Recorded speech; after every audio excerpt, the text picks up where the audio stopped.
Home. It's been a while. Amorphous rumblings back and forth between heart and noggin, the coagulation process stubbornly refusing to take shape in words. Home, a yearning for home, not the home of my childhood, but Maui. A fresh experience for me, one which caught me somewhat unawares in its intensity, but in no way taken by surprise, for I had an inkling, a bit of a foretaste before leaving Maui, of how much I'd miss it.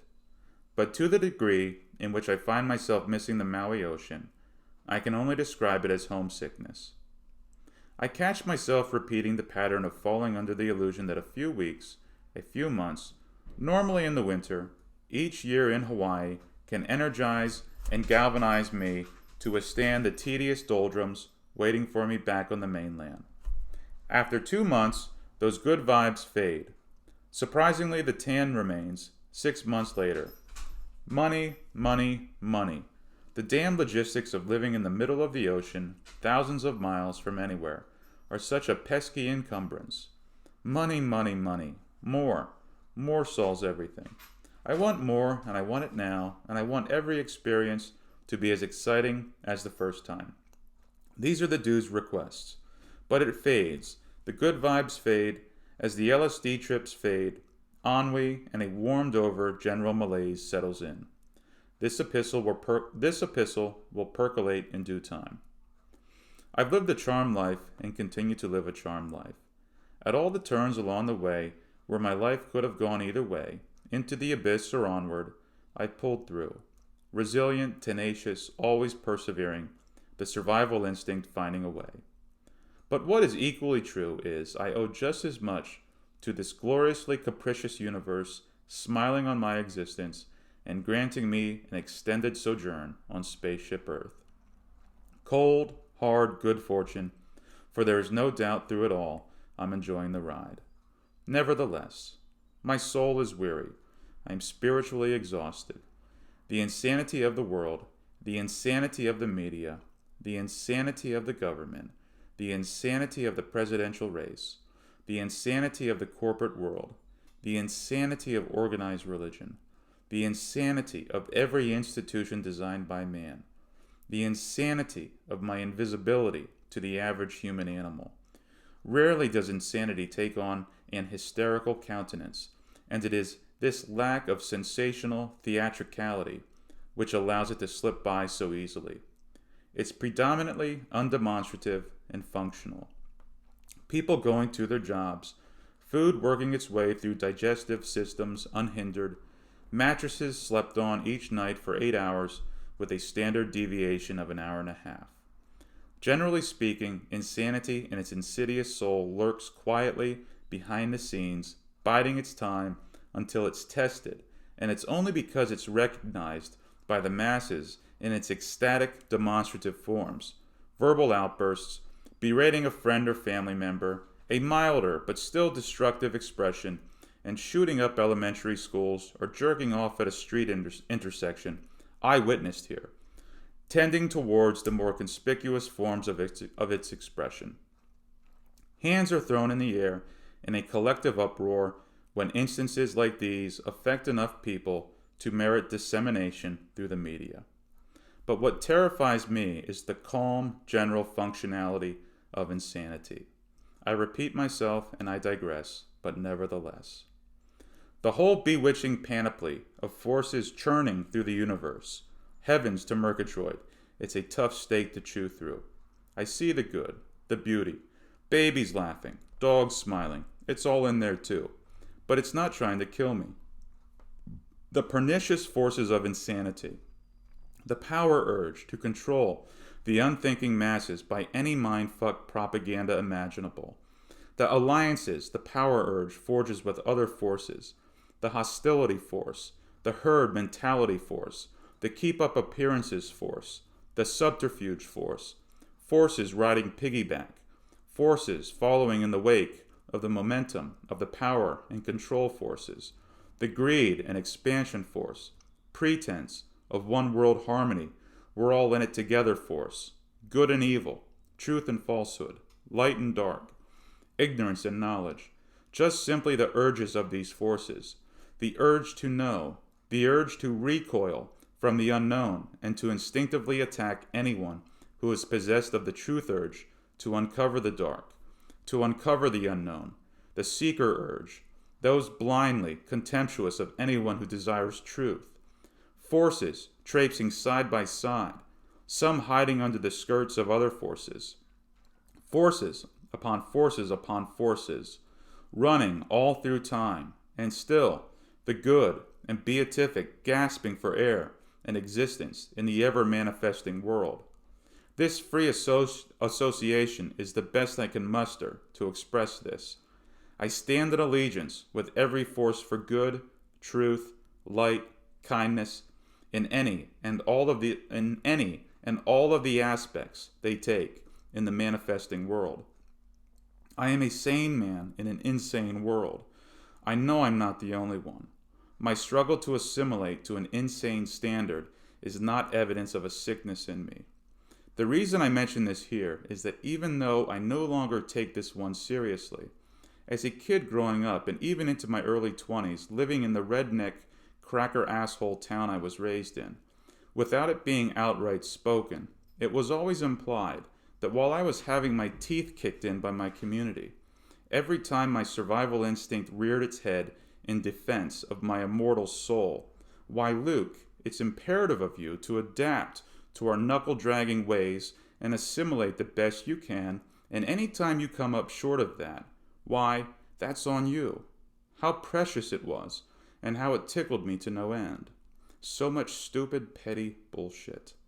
Anyway, I don't know how, but I got sidetracked there for a second. Actually, I do know. My living arrangement is triggering emotional memories. I don't want to get into it here. I keep it at the fringe of my mental space as much as possible. To get right to it, or back to it, I'm spiritually tired, and this free association of ideas and impressions is the best I have in me presently, to my disgruntled dissatisfaction. But life is change, and I'll work through it. I always do. I'm a firm believer in the gifts the cosmos bestowed upon me, and my sturdy physical constitution will see me through. That diatribe about my childhood a paragraph north of here, what the hell was that all about? I couldn't give two shits less about it as it stands now. But memories have a way of weaseling their way to periodic consciousness. In spite of what is dawning on me as sounding like a meandering excursion through the murky waters overlapping the subconscious and conscious mind, this epistle, and boy are we stretching the definition of that word, this epistle is working its way, however discursively, to the subject of forces. And the motherfuckers out there who think they're doing God's work by disconnecting every phone call I make touching on the subject of phone tapping and government covert surveillance of private citizens' phone calls when certain buzzwords pass through their algorithm and some cracker motherfucker subserviently and in all likelihood obsequiously serving as a minion in the army of the power and control urge, sits up because the switchboard lit up because Luke and his cowpoke, both fully possessed with the truth urge, the force of the light and everything that is good in the light, are having a fucking conversation about the nature of the cosmic muffin, and gosh tooting darn it, what is going on here? Here on Earth, I mean. What the hell is the meaning of all this tomfoolery Shakespeare had a word for? There's something cooking in the oven, and it doesn't smell like chicken parmesan. And what them there folks are brewing over there does not appear to be Heineken. It's evidence of a shortcoming in guile, a steadfastness to intellectual honesty and integrity. Luke, you lack in the deceptive arts. You're a terrible liar. Truth is, I probably do have a touch of madness to me. Write it down on a piece of paper and I will not sign off on it. Something slipping, chipping away. Spaces between spaces are expanding. Weariness, but thankfully passing. I'm back. I've known this truth, perhaps the greatest truth of all, that the human race is insane, always has been insane, with the exception of a small fraction of a percentage of individuals. Oh hell, let's call bullshit on that last part. Some of us are just more interesting in virtue of the degree of intensity of the truth urge flowing in our veins. My friendship struck with members of this fraternity have been a life-saving refuge. Onward. The meaning of life is in the living. Nowhere is this more abundantly clear to me than on Maui. The sheer experience of being alive and experiencing the elements in near perfect balance on Maui has no equal for me. In a world where the media is always selling you the next best thing, the next great thing, an endless trail of hollow, hyperbolic bile, no one's ever good enough, and if you just buy this or that, you'll be okay until the next shill comes around 5 seconds later. I can barely focus my eyes long enough on this fraud of a world to form an opinion of it. When you've tasted of the real thing, how do you settle for a hyped up, false transparency of an illusion? The real thing doesn't need to be subliminally, transmorphographically communicated to me. The real thing stands as a diamond cut through eternity. The right hustle to afford me permanent residence on Maui eludes me. Not enough guile on my part. A shortcoming indeed. Money, money, money. An impasse. I stand before it as before an undifferentiated plane of stimuli. Hyperbole, but not too much. An intellectually honest, thoughtful human being, with a good heart. That's all I am. I'm not looking for carbon copies of myself to shake hands with and parrot back and forth with ad infinitum, ad nauseum. I love the multitudinous, variegated splendor that is life. I spent my whole life observing and studying and appreciating and applying my critical faculty of mind to understanding this life to the best of my ability. I have an honest heart and an honest mind. I am kind, considerate of others, and keep the aspect of my personality finding expression in this epistle under control, for the most part. But for some reason, and I have pissed on this turd my whole life, and I have known this since I was 5 years old and in preschool, the average person holds in savage contempt anyone who is demonstrably different from the herd. Of course, my understanding of this truth was rudimentary at 5 years of age, but its existence stood hand in hand with my survival instinct. My survival instinct was on full alert at 5 years of age. And in essence, nothing has changed in my interactions with the average person since then. Docile, milquetoast, mendacious, duplicitous, and utterly insane. Sheeple through and through. Why mince words? Outside of these epistles, I'll mince words. But here, no. I spend a lifetime bending over backwards in attempts to understand the other, to understand where the other is coming from. And what is returned to me? Absolutely nothing. Blank stares as if little green men are dancing on top of my head. Here's the real kicker. I can see in their eyes their spirit recoiling from the truth urge, when faced with the truth urge. For that is what possesses me more than anything. Not the truth, but the truth urge. I am the personification of the truth urge. The driving force in search of truth. One of the perhaps infinite forces at play in the race of life, but perhaps rarest too. And its rarity in the face of all the other competing forces in the universe makes for an unfathomably formidable struggle for more life in the sentient being suffused with this force. But my will to live, my unbridled zest for life, and the sheer act of walking the earth and exercising my modest cerebral talents is damn near indestructible, if not indestructible, immortal, and in the final analysis, untouchable by the flame of eternity. I am not bullshitting you. I know where I want to arrive at in this epistle, the main thread, if you will. The peregrinations of my thoughts are struggling to arrive at it, but they will. Land has been spotted. The big old freak show jubilee of life on earth has chipped away at my faculty for progressing coherently. Hell, maybe I never had such a capacity in the first place. On with the show. My vitals were checked at a health clinic a few months ago. I'm a vision of well-being. Blood pressure excellent, pulse right where it should be, clean liver, waist well proportioned with height, chock full of sunshine with a sturdy, robust constitution. I'm on my way there. To the thrust of the gist. Life is a battlefield of forces, an infinity of forces within forces, all in competition for existence, and more existence, for the sole purpose of existing in power, power for power's sake, control for control's sake, hostility, the dream of peace, love, hate, hostility for hostility's sake, forces, forging alliances with contradictory forces, forming multifarious amalgams of infinite ugliness and beauty. Chaos exists side by side with order, synchronicity of events, juxtaposed with jumbled randomness, the eternal, ongoing battle between good and evil, madness and peace, all of these competing, some a part of the same overriding urge, some undermining each other for a spot on the roster, and opposing forces fighting for a place on the stage of life. To be, I am.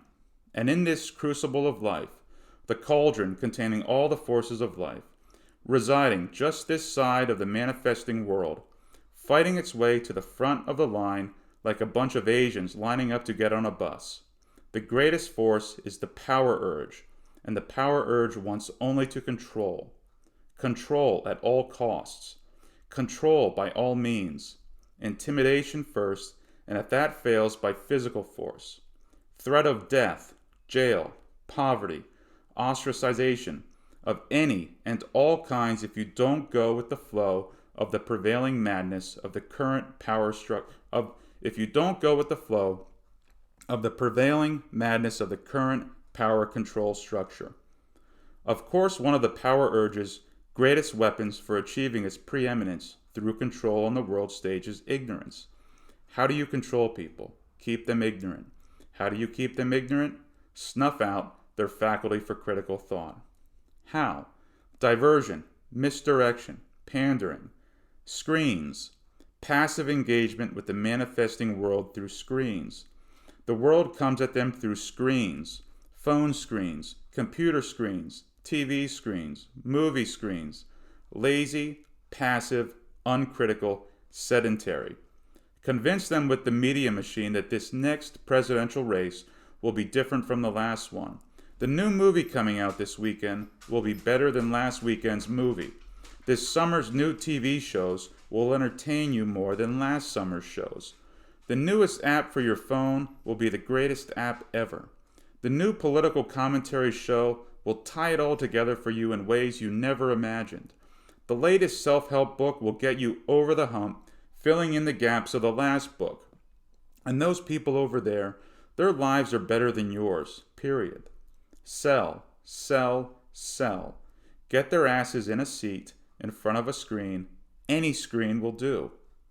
Snuff out the possibility for an awareness that there is such a thing as intellectual honesty and intellectual curiosity, and that one of the greatest joys in life is the possibility to investigate into the nature of existence. One can't even begin to approach this enthralling, life-affirming activity before detaching from the media machine. I think the seed is awaiting germination and lying dormant in most people and holding the potential for blowing the doors off the gateway of perception, to perceiving the mystery of all mysteries, the magic that is everything, that there is something as opposed to nothing, that life is the miracle, that everything is the miracle. The whole shebang is inextricable from its parts. We aren't just participants in the world and in the universe, but that we are the universe. We are the expression of the universe. The universe is us. So let's stop killing each other, wake up, and enjoy being expressions of the cosmic muffin. But it hasn't happened. I don't know what it would take for it to happen. My theory, which of course is mere conjecture, is that the power urge coupled with the control urge, among all the competing forces in the cauldron of forces just this side of the manifesting world, is the strongest force among all the forces in existence. Power in government, power through government, power in the media, power through control of the media, power through the church, power through technology. People are slaves to their phones and computers and screens of projecting images of any kind. Power and control at the expense of every other force in existence. Ruthless, heartless, unconscionably cruel, and unmindful of all other forces is this insensate power urge tumbling through space and time for all of history. I know this subject of forces deserves many amendments, and my hope is that in the first flush of inspiration I caught a whiff of the truth. There is a monster afoot behind the scenes of the manifesting world. It's had its day. It's time to move on with positive forces for life affirmation. I'm not perfect, frazzled around the edges. My patience and endurance for suffering at the hands of blind ignorance and stupidity was tested past its limits in my childhood. During my formative years, my nervous system never had a chance to properly develop. I endured a very real form of shell shock all through my 20s. I'm impulsive, prone to angry outbursts of frustration, disgusted with it all, and more than anything, sick and tired of my true self being completely invisible to the world at large. My consciousness of the what have you dancing on the stage of life gives me a bit of an edge, so I've been told. I've been accused of being a wild-eyed, arrogant, delusional asshole with the most ridiculous notions. Those people might even be possessed of the truth urge themselves. But anyway, I'm enjoying myself. To quote Marlon Brando, I'm giggling on my way to eternity. Marlon had some great quotes. He knew a thing or two, too. The sun is shining and I am alive. But through it all, I know I'm not crazy. In the preceding paragraphs, there is to be found the rude understanding of the tip of the iceberg to cosmic truths. I'm not a hateful man. I've been accused of that too. Definitely bitter, and I'm working on that. I see progress. My love could be the hardest of all. Short on tenderness, I'm straight up frustrated to no end with the brutal insanity that is the world. Yet I know full well I'm not just in the world, but of the world too. I am the world just as much as anyone else. Remain ambulatory. I see a crossroads. The impasse still stands. The abyss is there too, but it's not my cup of tea. Over and under. May 2016.